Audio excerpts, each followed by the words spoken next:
الحمد لله وحده والصلاة والسلام على من لا نبي بعده اما بعد اعوذ باللہ من الشیطان الرجیم بسم اللہ الرحمن الرحیم۔ میرے بھائی اور دوستو اور جتنے لوگ میری اس وائس کو سن رہے ہیں، آپ سب کے لیے دعا ہے کہ اللہ رب العزت مجھے بھی اور آپ کو بھی، تمام امت مسلمہ کو قرآن کے قریب کر دے۔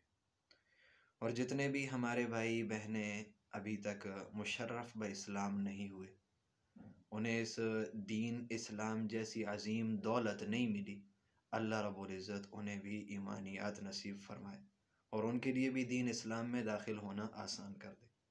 اور جو لوگ مسلمان ہیں، اللہ رب العزت ان کے لیے دین پر چلنے کو آسان کر دے اور انہیں قرآن کے ساتھ جوڑ دے، انہیں قرآن کے ساتھ کلوز کر دے۔ کیونکہ دور حاضر میں آپ جانتے ہیں، میں جانتا ہوں، کئی قسم کے فتنے رونما ہو چکے ہیں۔ ان فتنوں کو اگر دیکھا جائے تو ہمارے لیے اپنے ہی دین اسلام پر عمل کرنا بہت زیادہ مشکل ہو گیا، بہت زیادہ مشکل ہو گیا۔ ہم اپنے ارد گرد نظر دوڑائیں، پردے کے حوالے سے دیکھ لیں۔ سب سے پہلی چیز، پردہ تو ہماری بالکل نسلوں سے ہی نکل چکا ہے، پردے کے تو قریب بھی نہیں جاتے۔ چچا زاد ہو گیا، چچا زاد ہو گئی، ٹھیک ہے، ماموں زاد ہو گیا، ماموں زاد ہو گئی، ان کو تو ہم پردہ سمجھتے ہی نہیں ہیں کہ اس میں تو ہمارا بالکل پردہ ہے ہی نہیں سرے سے، بالکل گھر میں آزاد ماحول، گپ شپ کرنا، یہ سب کچھ۔ ایسے ہی دوسری طرف اور بھی کئی چیزیں ہیں، صرف پردہ نہیں۔ دوسری طرف اگر ہم دیکھتے ہیں تو جھوٹ کو بالکل عام سمجھا جا رہا ہے، جھوٹ کو جھوٹ سمجھتے ہی نہیں ہیں۔ فار ایگزامپل ایک میں چھوٹی سی مثال دیتا ہوں۔ سم ٹائم ہمیں کوئی فون کرتا ہے، بھائی کہاں ہے؟ ہم کہہ دیتے ہیں بھائی جی گھر پہ نہیں ہوں۔ اس نے گھر آنا ہوتا ہے، ہم کہہ دیتے ہیں جی گھر پہ نہیں ہوں۔ اب گھر بیٹھے ہوتے ہیں، کہتے ہیں گھر پہ نہیں ہوں۔ کوئی دستک دیتا ہے، بچے سے پوچھتے ہیں ہاں بھئی آپ کے والد صاحب کہاں ہیں؟ جواب ملتا ہے جی والد صاحب گھر پہ نہیں ہیں۔ والد صاحب بچے کو کہہ رہے ہیں بیٹا آپ ان کو کہہ دیں میں گھر پہ نہیں ہوں۔ دیکھیں یہ کتنا بڑا جھوٹ ہوا۔ اللہ کے نبی کو دیکھیں، ایک حدیث کے اندر آتا ہے کہ اللہ کے نبی نے ایک مائی کو دیکھا کہ وہ بچے کو بلا رہی ہیں۔ بچہ ویسے نہیں آتا، بچے کو کوئی رشوت دینی پڑتی ہے، رشوت اگرچہ ہونی ہوتی، بچے کو ہم کہتے ہیں بھئی آ جاؤ آپ کو کوئی چھوٹی سی چیز دے دوں گا، بچے ایسے کہاں آتے ہیں؟ اس کو ہم یہ بھی نہیں کہہ سکتے کہ رشوت وہ گناہ والی چیز ہے، ٹھیک ہے، وہ تو اور حساب ہے۔ اب اس بچے کو ہم کہتے ہیں آ جاؤ بھئی میٹھی چیز دوں گا، قرآن پڑھ لیں، حدیث پڑھ لیں، نورانی قاعدہ پڑھ لیں، اس طرح ہم بچے کو بلاتے ہیں۔ تو دیکھیں سم ٹائم یہ ہوتا ہے کہ ہم بچے کو بلاتے ہیں کہ بھئی آ جاؤ چیز دیں گے، دیتے نہیں ہیں۔ اللہ کے نبی نے دیکھا مائی بلا رہی ہیں کسی چیز کا، کہہ رہی ہیں، اللہ کے نبی نے پاس کھڑے ہیں، جب انہوں نے بلا لیا بچہ پاس آیا، اللہ کے نبی نے کہا مائی سے کچھ دے دیں، کہیں ایسے نہ ہو کہ یہ بات آپ کی جھوٹ میں چلی جائے۔ فقہا تو اتنے تک بھی کہتے ہیں، علماء اتنے تک بھی کہتے ہیں کہ بھئی اگر کوئی بندہ کہتا ہے کہ آئیں ہمارے ساتھ چیز کھائیں، پہلے تو دیکھیں اگر کوئی 3-4 بندے چیز کھا رہے ہیں، آپ کو کنفرم ہے، آپ وہاں جائیں نہیں، ہو سکتا ہے کہ ان کے پاس اتنی چیز نہ ہو کہ آپ کو بھی کھلائیں، اور ہر ایک کے دل سے بھی کوئی واقف نہیں ہوتا۔ اب اگر بائی مسٹیک چلے گئے یا وہ بندہ دل سے کہہ رہا ہے کہ آئیں ہمارے ساتھ کھائیں، ہمارے دل ہوتا ہے، بھوک لگی ہوتی ہے، ہم ان کو کہتے ہیں بھئی نہیں دل نہیں ہے، دل کیسے نہیں ہے، دل تو ہے، یہ بھی جھوٹ کاؤنٹ کیا گیا۔ ان چیزوں سے ہم بچیں جنہیں ہم نے معمول کے مطابق کچھ بھی نہیں سمجھتے۔ غیبت، دیکھیں کتنا غیبت عظیم تر گناہ ہے، کوئی عظیم نیکی کا کام نہیں ہے۔ الغیبت اشد من الزنا، زنا سے بھی سخت ہے، یہ سخت ہے، کیونکہ زنا ہوتا ہے دونوں پارٹیاں ہوتی ہیں، دونوں مل کے کرتے ہیں۔ ایسے نہیں ہوتا کہ ایک بندہ صرف زنا کرے، ایک بندہ کیسے کرے؟ ہاں وہ علیحدہ ہے، کچھ نظروں کے زنا ہیں، کچھ زبان کے ہیں، ہاتھوں کے ہیں، پاؤں کے، وہ علیحدہ چیزیں ہیں۔ لیکن یہاں پر یہ جو زنا ہوگا، جسے عرف میں زنا کہا جاتا ہے، وہ ایک آدمی سے نہیں ہوتا، ایک شخص نہیں کر سکتا، دو پارٹیاں ملتی ہیں۔ لیکن چونکہ دونوں ملتی ہیں، اور غیبت کیا ہے، وہ صرف ایک کی طرف سے، میں کرتا ہوں کسی کی غیبت پیٹ پیچھے، بھائی فلاں اس طرح اس طرح اس طرح، ہوتا نہیں ہے۔ اب غیبت بھی کیا ہے؟ اللہ کے نبی سے پوچھا گیا کہ غیبت کیا ہے؟ ہم اگر کوئی ایسی بات کہیں کہ جو اس بندے میں نہ پائی جاتی ہو، کیا یہ غیبت ہوگی؟ اللہ کے نبی نے کہا غیبت یہی ہے، اگر اس بندے میں وہ بات نہیں پائی جاتی یہ بہتان ہے، یہ غیبت نہیں ہے۔ بہتان تو اس سے بھی بڑا جرم ہے۔ ہم غیبت کو کچھ بھی نہیں سمجھتے، ایک کو کہیں گے بھائی وہ فلاں اس طرح ہے، اور دوسرے کو جا کے اسی کا بتائیں گے کہ یہ اس طرح ہے، ملے گا کیا؟ شیطان خوش، اور کچھ بھی نہیں۔ تو یہ ساری چیزیں، یہ پریشانی آج ہمارے اندر آ چکی ہیں، ہمیں ان سے خود کو نکالنا ہے۔ انہیں ہم کچھ بھی نہیں سمجھتے، کچھ بھی نہیں سمجھتے، آزادی سے کرتے ہیں۔ جھوٹ، غیبت، چوری، فحاشی، یہ ساری چیزیں، گانے ہمیں لذت دیتے ہیں، لیکن نعتیں، بیان، یہ چیزیں ہمیں لذت نہیں دیتی۔ قرآن سے ہم خود کو دور کرتے ہیں۔ ہمیں خود کو قرآن کے قریب کرنا ہے، اللہ کے قریب کرنا ہے، کلمے کے قریب کرنا ہے۔ کلمہ کہتا کیا ہے، اس چیز کو ہمیں دیکھنا ہے۔ ہم ان سے آج کل بہت زیادہ دور ہیں۔ تو اس حوالے سے ہم چونکہ قرآن کو سٹارٹ کرنے جا رہے ہیں، قرآن ایک بڑی عظیم کتاب ہے، بڑی عظیم کتاب ہے۔ اللہ رب العزت نے اس کتاب کے لیے وہ نبی چنا جو آخری نبی ہے، اس کے بعد کسی نبی نے نہیں آنا، جناب رسول اللہ صلی اللہ علیہ وآلہ وسلم۔ اس کتاب کو اس رات کے اندر اللہ رب العزت نے نازل کیا یک بارگی، کہ جس رات سے عظیم کوئی رات نہیں ہے، خیر من الف الشہر، رمضان کی لیلۃ القدر کی رات میں اللہ نے فرمایا خیر من الف شہر، 1000 مہینوں سے بہتر ہے۔ اس رات میں اللہ رب العزت نے قرآن کو اتارا، اس مہینے کا انتخاب کیا کہ جو مہینہ مہینوں میں افضل ہے، رمضان کا انتخاب کیا۔ دیکھیں اللہ رب العزت نے اتنی عظیم کتاب دی، آج ہم قرآن کو پڑھتے ہی نہیں ہیں، قرآن سے دور رہتے ہیں۔ قرآن دیکھا جائے جب رمضان میں اس کو دیکھتے ہیں، دھول جمی ہوتی ہے قرآن کے اوپر، دھول پڑی ہوتی ہے، مکڑی نے جالے بنائے ہوتے ہیں، ہماری یہ حالت ہے قرآن۔ اتنا دور ہم نے خود کو قرآن سے کیا ہوا ہے۔ تو ہم اپنے آپ کو قرآن کے قریب کریں، قرآن کے قریب کریں، اس قرآن سے اپنا ہم ریلیشن بنائیں، قرآن کو سیکھیں۔ ہمیں صحیح طریقے سے پڑھنا نہیں آتا، تلفظ نہیں سیکھتے، بڑی بڑی ڈگریاں ساری چیزیں ہم کر لیتے ہیں، ڈاکٹر بنیں گے جی، انجینئر بنیں گے، فلاں فلاں بنیں گے، بھائی سکسیسفل کیسے ہوں گے؟ قرآن کو اپنے سینے سے لگائیں گے، سینے سے سکسیسفل تب ہوں گے، ایسے نہیں سکسیسفل ہو پاتے۔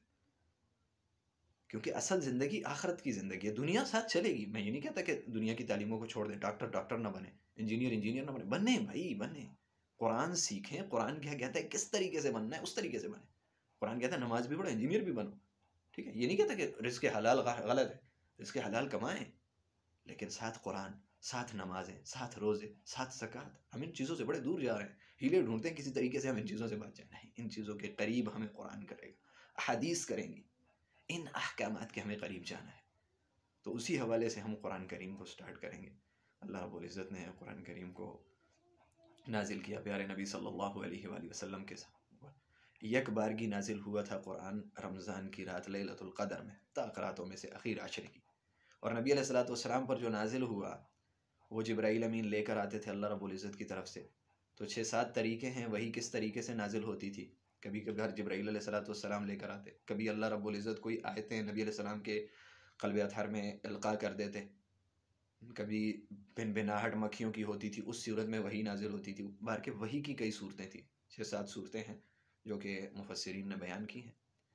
تو اللہ کے نبی پر یہ قرآن نازل ہوا 23 سال کے عرصے میں، 23 سال کے عرصے میں قرآن نازل ہوا۔ اور قرآن ایک انتہائی امپورٹنٹ کتاب ہے، امپورٹنٹ بک ہے، اللہ کا کلام ہے۔ ہم قرآن پڑھتے ہیں گویا کہ اللہ سے باتیں کرتے ہیں۔ آج اگرچہ ہم قرآن کی تلاوت کر رہے ہوتے ہیں، کوئی بندہ کہتے ہیں بھائی فلاں تھوڑی سی بات سنو، ہاں جی قرآن ٹھپ فلاں، ہاں جی آپ اپنی بات بتائیں، جی آپ کیا کہہ رہے تھے، ہاں بالکل ٹھیک کلیئر۔ جب اس سے بالکل فارغ ہو گئے، اچھا جی میں تو قرآن پڑھ رہا تھا، قرآن کھولا تلاوت شروع۔ دوسرا بندہ ساتھ سے، ہاں جی جی جی بھائی آپ مصروف ہیں، آپ قرآن پڑھ نہیں نہیں آپ اپنی بات کریں، آپ کی بات کو میں سن لیتا ہوں، قرآن تو پھر پڑھ لیں گے۔ وہ بھائی اللہ سے باتیں ہو رہی ہیں، اللہ سے بات کر رہے ہیں۔ اللہ کے ساتھ بات کرتے ہوئے کوئی دوسرا بندہ بات کرتا ہے، آپ خوش ہو جاتے ہیں؟ ذرا حاکم وقت کے سامنے کھڑے ہوں، کسی بڑے لیڈر کے سامنے کھڑے ہوں، اور وہاں سے ایک معمولی آدمی آ جائے، وہ آپ سے بات کرے، بھائی بات سنو، بھائی خاموش، حاکم کے سامنے کھڑا ہوں یار، رسپیکٹیبل ہو جاؤ، میں حاکم کے سامنے کھڑا ہوں، بڑا آدمی ہے، وہ کیا کہے گا، اس کی انسلٹ ہے یہ میں آپ سے بات کروں۔ اللہ رب العزت کے سامنے یہ فیل نہیں ہوتا کہ قرآن پڑھ رہے ہیں، دوسرا آیا تو وہ زیادہ اہمیت رکھتا ہے، ہم اس سے بات کر رہے ہیں، قرآن بعد میں پڑھ لیں۔ آج کل ہماری اتنی پریشانی ہے۔ اچھا بھائی کھانا جلدی جلدی ہے، قرآن جلدی جلدی پڑھو تاکہ پھر آرام سے کھانا کھائیں۔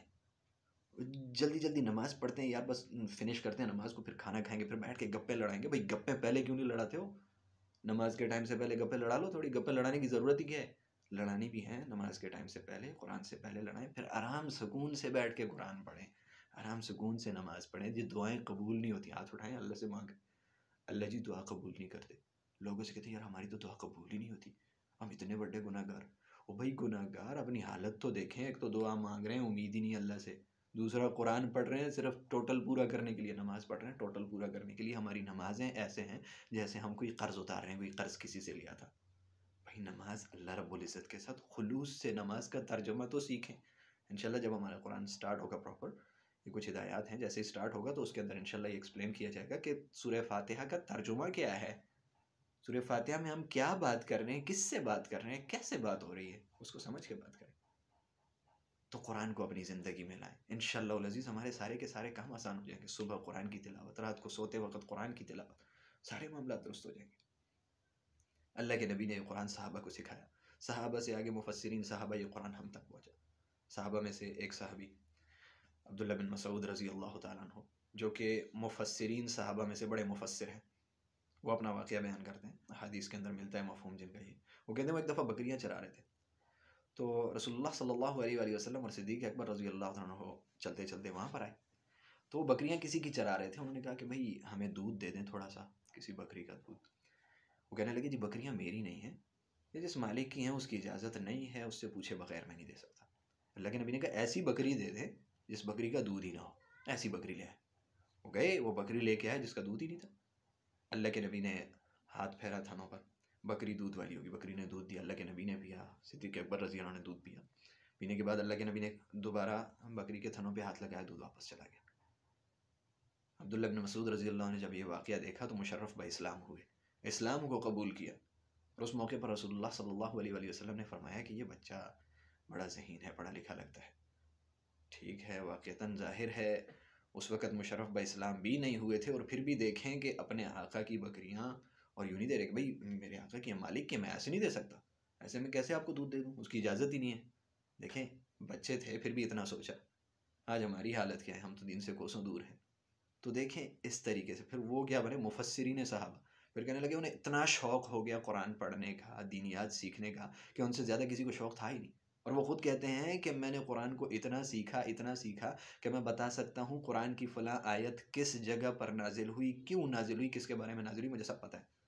اور پھر یہ بھی کہتے تھے کہ اگر مجھے پتہ چل جائے کہ مجھ سے زیادہ قرآن کو جاننے والا کوئی ہے تو میں اس تک پہنچوں گا، اور قرآن کی وہ آیت، وہ مقام جو مجھے نہیں پتہ، مجھ سے زیادہ جاننے والا، میں اس سے وہ سیکھوں گا.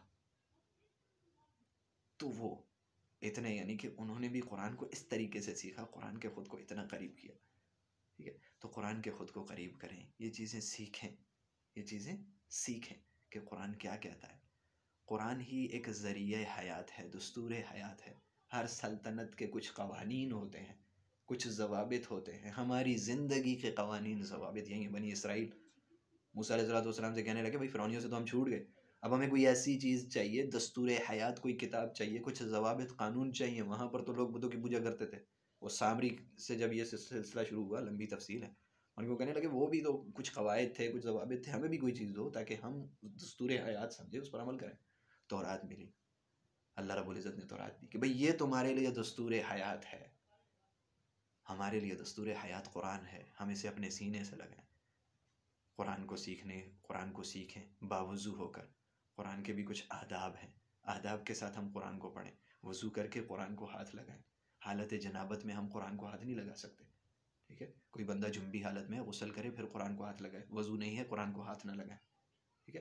ہاں اگر وضو نہیں ہے تو کوئی کپڑا ہے، کپڑے کے ذریعے آپ قرآن کو پکڑ سکتے ہیں. ٹھیک ہے. حالت جنابت میں آپ کسی صورت میں قرآن کو نہیں پڑھ سکتے. اگر وضو نہیں ہے قرآن کو پڑھ سکتے ہیں. ٹھیک ہے، یعنی کہ قرآن کھلا پڑا ہے، کوئی اور صفحہ پلٹتا جائے آپ پڑھ سکتے ہیں، ہاتھ نہ لگائیں کیونکہ وضو نہیں ہے. دوسرا بندہ صفحہ پلٹتا جائے پڑھتے رہیں. ایسے ہی موبائل میں ہے، موبائل کے اندر قرآن پڑھا ہوا ہے، موبائل اوپن ہے، ہاں بھائی اس میں سے قرآن پڑھیں لیکن اسکرین کے اوپر انگلی نہ لگائیں کیونکہ وضو نہیں ہے. اگر وضو ہے پھر تو ٹھیک ہے پڑھ سکتے ہیں، پھر قرآن کو بھی پڑھ سکتے ہیں، موبائل پہ بھی پڑھ سکتے ہیں. اگر سائڈ پہ بٹن ہے ان سے اوپر جا رہے ہیں، ٹھیک ہے، اس سے اوپر کر کے قرآن کی آپ تلاوت کرتے رہیں. اور اگر حالت جنابت میں ہے، سم ٹائم ہوتا ہے اب عورت کے اوپر ایسے یعنی مسائل آتے ہیں کہ وہ حالت، یعنی اس کے لیے ایسی حالت ہوتی ہے کہ وہ قرآن کے قریب نہیں جا سکتی، قرآن کو ہاتھ نہیں لگا سکتی. قریب رہنا تو کوئی وہ مطلب نہیں ہے کہ قرآن پڑھا ہوا ہے تو ساتھ نہیں بیٹھ سکتی ہیں، ایسا کوئی ایشو نہیں ہے، بیٹھ سکتی ہیں قریب، ایسا مسئلہ نہیں ہے. بٹ بات یہ کہ قرآن کو چھو نہیں سکتی کیونکہ حالت جنابت میں ہوتی ہیں. ہر ماہ عورتوں کے دن آتے ہیں کچھ، ٹھیک ہے، جب عورتیں بالغ ہو جاتی ہیں ان کے لیے حکم یہ ہے. سم ٹائم وہ پڑھ رہی ہوتی ہیں قاری صاحب سے، تو قاری صاحبہ سے یا قاری صاحب سے ایسے ہی، تو اس وقت عورتوں کے لیے کیا حکم ہے کہ وہ قرآن کو توڑ کے پڑھیں. جیسے الحمد للہ رب العالمین، ایسے یوں پراپر نہ پڑھیں. الحمد للہ رب العالمین الرحمن الرحیم مالک یوم الدین. یہ قرآن کے کچھ آداب ہیں. پاک جگہ پر بیٹھنا، قرآن کو پاک جگہ پر رکھنا، کیونکہ قرآن ایک بڑی محترم کتاب ہے، اس میں اللہ کا کلام لکھا ہوا ہے. اب ہم اسے جتنی اس کی عزت کریں گے، قرآن کی جتنا اس کی عزت کا خیال رکھیں گے، ادب کا خیال رکھیں گے، اللہ رب العزت اتنا ہی ہمارے سینے کے اندر اس قرآن کو اتاریں گے، اتنا ہی ہمارے سینے کو اس کے لیے مضبوط کریں گے. تو یہ چند باتیں ہیں. اور اللہ کے نبی کی ایک حدیث بھی ہے، فرمایا کہ خیرکم من تعلم القرآن وعلم، بہترین تم میں سے وہ ہے جس نے قرآن سیکھا اور سکھایا. انجینئر کے بارے میں نہیں کہا، ڈاکٹر کے بارے میں نہیں کہا، ڈرائیور کے بارے میں نہیں کہا، دنیا کے جتنے بھی عہدے ہیں ہم جنہیں سمجھتے ہیں کہ بڑے وی آئی پی ہیں، ٹھیک ہے ہوں گے وی آئی پی باعتبار دنیا، بہتر تو یہ ہے کہ باعتبار دنیا بھی وی آئی پی ہو، باعتبار آخرت بھی وی آئی پی ہو، اللہ کے بھی قریب ہو۔ یہ ضروری نہیں ہے کہ عالم مفتی بن کے ہی بندہ اللہ کے قریب ہو سکتا ہے، نہیں، ایک چوکیدار ہے وہ بھی اللہ کے قریب ہو سکتا ہے، عالم مفتی سے زیادہ قریب ہو سکتا ہے۔ ایک عام آدمی ہے گٹر صاف کرنے والا، وہ بھی اللہ رب العزت کے قریب ہو سکتا ہے، ایک عالم اور مفتی سے زیادہ قریب ہو سکتا ہے۔ اس کے لیے یہ ضروری نہیں ہے کہ عالم اور مفتی بن جائے، نہیں، اللہ تو چاہتے ہیں عبادت، اللہ چاہتے ہیں کہ میرے قریب آئے، نوافل کی کثرت کرے، یہ تو ہر بندہ کر سکتا ہے، ضروری تو نہیں ہے کہ اس کے لیے عالم مفتی بن جائے۔ تو یہ ساری چیزیں ان کو انسان دیکھے، پھر قرآن کے قریب ہو۔ اللہ رب العزت ان سب باتوں پہ مجھے بھی اور آپ کو بھی عمل کرنے کی توفیق عطا فرمائے۔ وما علینا الا البلاغ۔